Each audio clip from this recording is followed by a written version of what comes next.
of the world view of India. In other words, what we're going to study, first of all, to understand Buddhism, is Indian cosmology, just as you would have to study the cosmology of the Ptolemaic view of the world in order to understand Dante, and in order to understand lots of things about medieval Christianity. So the cosmology of the Hindus, their view of the universe, has come right into Japanese life through Buddhism, but it antedates Buddhism. Buddhism simply adopted it as a matter of course, just as now if you invented a new religion, you would probably adopt the cosmology of modern astronomy. Well, now, how does the Hindu see the world? You know, there are really three great views of the world that human beings have had.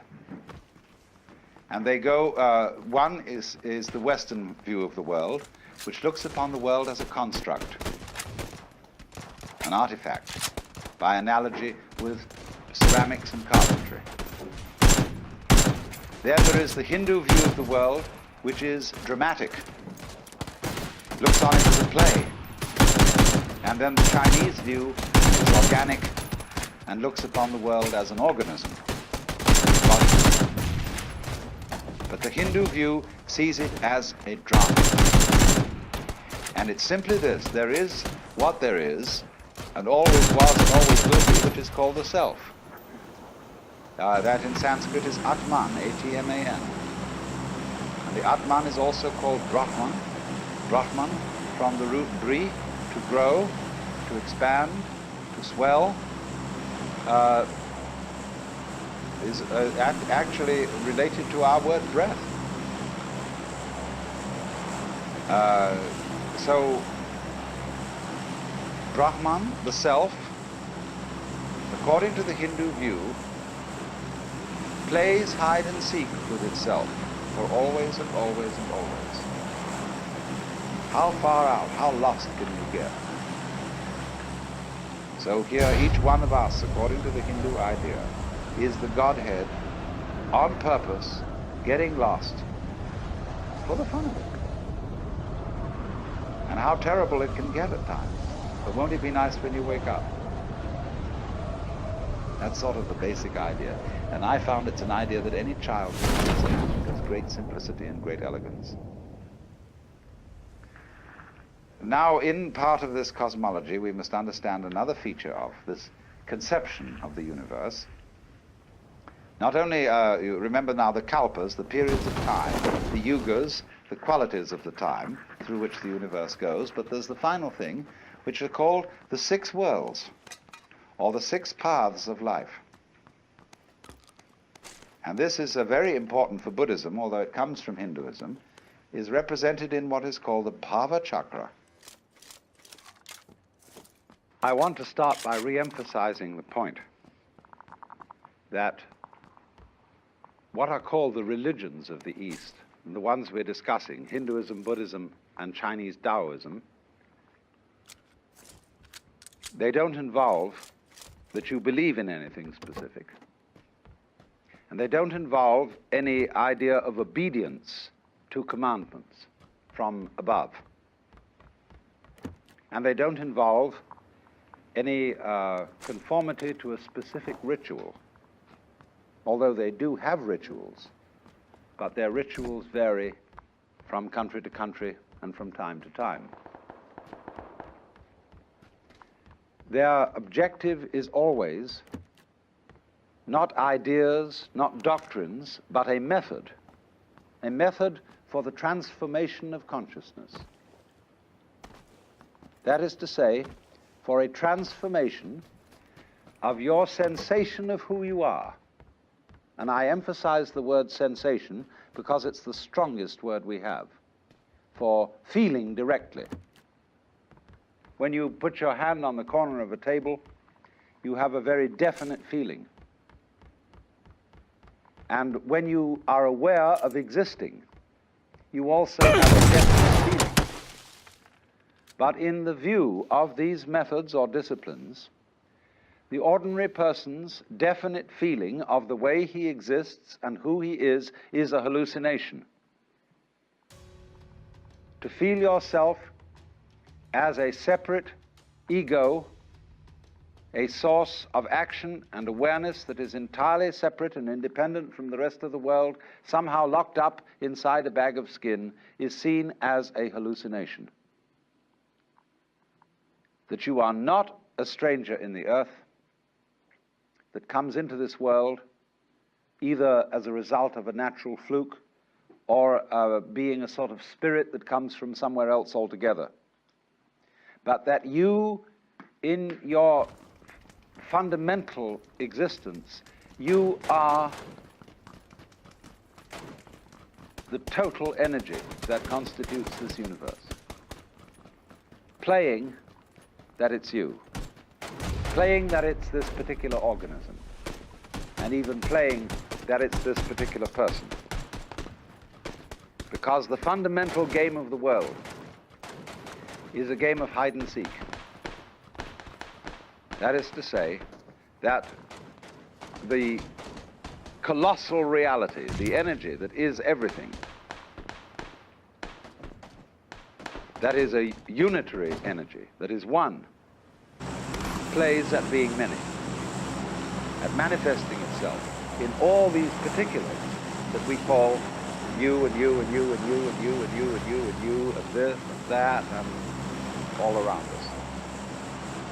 And it's fundamentally a game. And you can say that this goes really for all the systems that I'm talking about. It's the basis of Hinduism, of Buddhism, and of Taoism, this intuition. Now today we're going to talk about Buddhism. Buddhism is an offshoot of Hinduism. You could in a way call it a reform of Hinduism, or Hinduism stripped for export. It originates in northern India, close to the area that is now Nepal, shortly after 600 BC. There was a young prince by the name of Gautama Siddhartha who became the man we call the Buddha. Now, the word Buddha is not a proper name, it's a title. And it's based on the Sanskrit root Buddh, B-U-D-H, which means to be awake. And so you could say the Buddha is the man who woke up from the dream of life as we ordinarily take it to be, and found out who he was, who he is. It's curious that this title was not something new. There was already in the whole complex of Hinduism the idea of Buddhas, of awakened people, and curiously they are ranked higher than gods.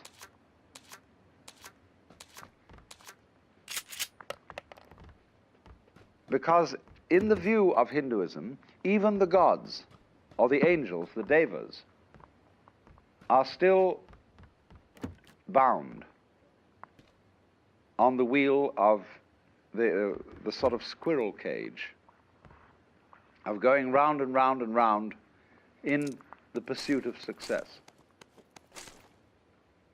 And the idea is that if you pursue something that you can call success, pleasure, good, virtue, which originally, of course, means strength, magical power, all these positive things, you are under illusion, because the positive cannot exist without the negative. To be, you only know what to be is by contrast with not to be. So if we say, now, there is a coin in the left hand, there is no coin in the right. And from this you get the idea of to be and not to be. And you can't have the one without the other. So if you try to pursue, to gain the positive, and to deny, get rid of the negative. It's as if you were trying to arrange everything in this room so that it was all up and nothing was down. You can't do it. You set yourself an absolutely insoluble problem. Because the basis of life is spectrum. I'll consider the spectrum of colors. When you think of a spectrum, in what form do you think of it? Most people think of it as a ribbon, with red at one end and purple at the other. But the spectrum is actually a circle, because purple is the mixture of red and blue. It goes right round. And so in this way, all sensation, all feeling, all experience whatsoever is moving through spectra. You don't only have the spectrum of color, you have a spectrum of sound, you have various complex spectra of texture, of smell, of taste, and you're constantly operating through all the possible variations of experience. And it implies that you can't know one end of the spectrum without also knowing the other. So if you wanted, if say your favorite color is red, and you wanted only red, and you had to exclude, therefore, blue and purple. Without blue and purple, you can't have red. Behind, of course, all the various colors in the spectrum is the white light. And behind everything that we experience, all our various sensations of sound, of color, of shape, of touch, there's the white light.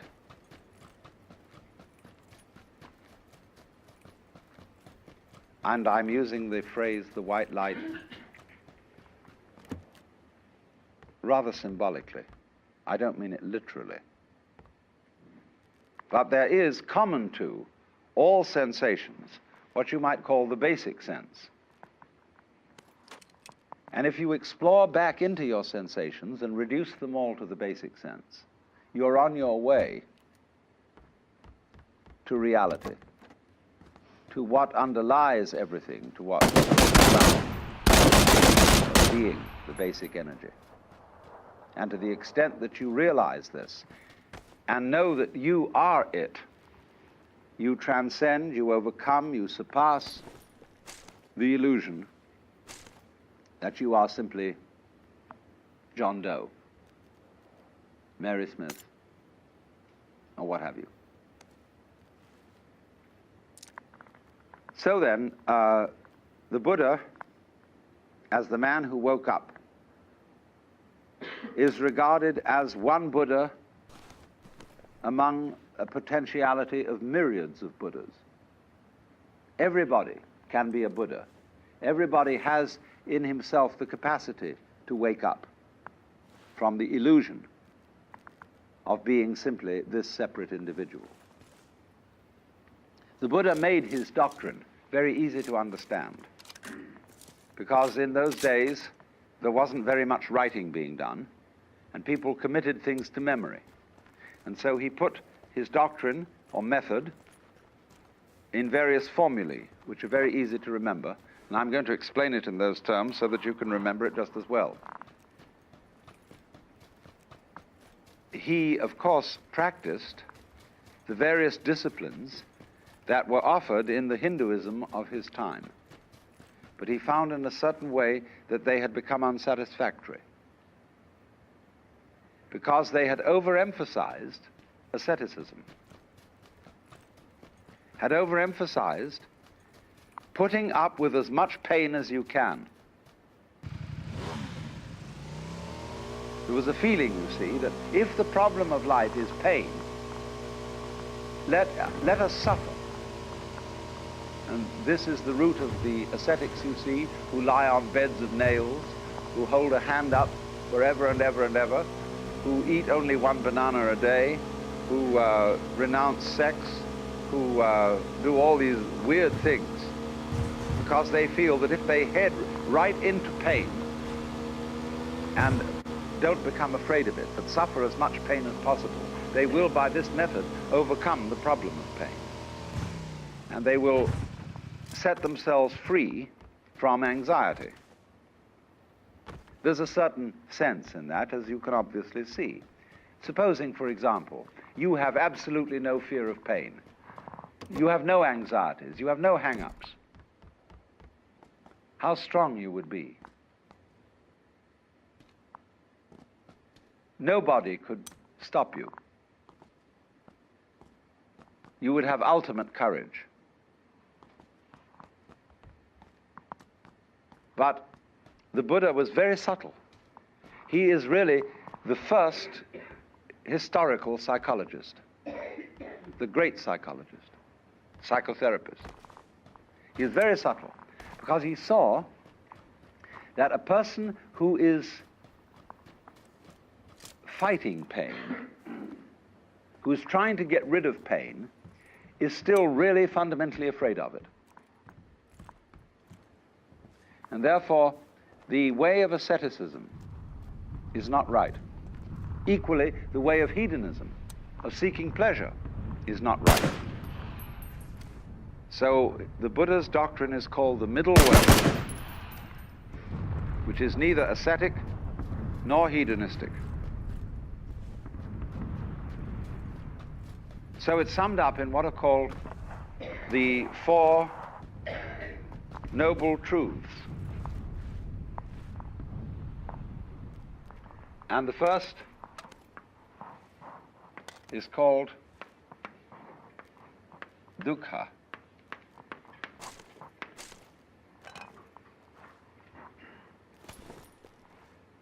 Dukkha means suffering in a very generalized sense. You could call it chronic frustration. And it is saying that life as lived by most people is dukkha. Is an attempt, in other words, to solve insoluble problems. Try to draw a square circle. You can't, because the problem itself is meaningless. Try to arrange the things in this room so that they're all up and none of them down. It is meaningless. Such a problem cannot ever be solved. So try to have light without dark, or dark without light. It can never be solved. So the attempt to solve problems that are basically insoluble and to work at it through your whole life, that is dukkha. Now, he went on to analyze this, that there are what he called three signs of being. The first is dukkha itself, frustration. The second is anitya. And this means the letter A in Sanskrit at the beginning of a word is often the equivalent of our non. So nitya means permanent. Anitya means impermanent. That every manifestation of life is impermanent. And therefore, our quest to make things permanent, to straighten everything out, to get it fixed, is an impossible and insoluble problem. And therefore, we experience dukkha, or this sense of fundamental pain and frustration, as a result of trying to make things permanent. And the third sign of being is called anatman. Now, you know from my talk on Hinduism that the word atman means self. Anatman means therefore non-self. That there is in you no real ego. Now, I've explained that already. I've explained in talking about Hinduism that the idea of the ego is a social institution. It has no physical reality. It is simply, the ego is your symbol of yourself. Just as the word water is a noise which symbolizes a certain liquid reality, so the idea of the ego, the role you play, who you are, is not the same as your living organism. Your ego has absolutely nothing to do with the way you color your eyes, shape your body, circulate your blood. That's the real you. But it's certainly not your ego, because you don't even know how it's done from the standpoint of your conscious attention. So the idea of anatman is firstly that the ego is unreal. There isn't one.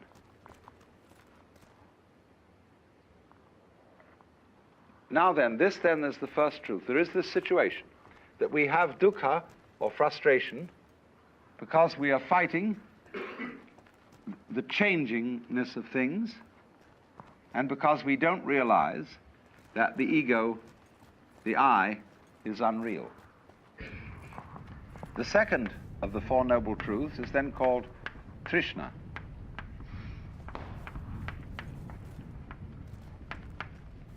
Trishna is a Sanskrit word again, and is the root of our word thirst.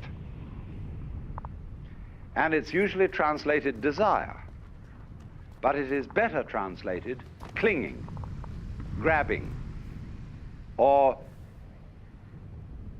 there's an excellent modern American slangy word, hang up. That is exactly what Trishna is, a hang up. Trishna is clutching. As for example, what we call smother love. When a mother is so afraid that her children may get into trouble, that she protects them excessively. And as a result of this, prevents them from growing. Or when lovers cling to each other excessively and have to sign documents that they will curse and swear to love each other always, they are in a state of trishna. And this is the same thing as holding on to yourself so tightly that you strangle yourself. Now, so the second truth then about Trishna is that the cause of dukkha is Trishna. Clinging is what makes suffering. If you don't recognize that this whole world is a phantasmagoria, an amazing illusion, a weaving of smoke, and you try to hold on to it, you see, then you start suffering. Seriously suffering.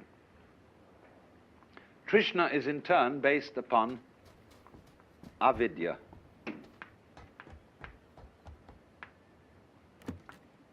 The same negative, vidya,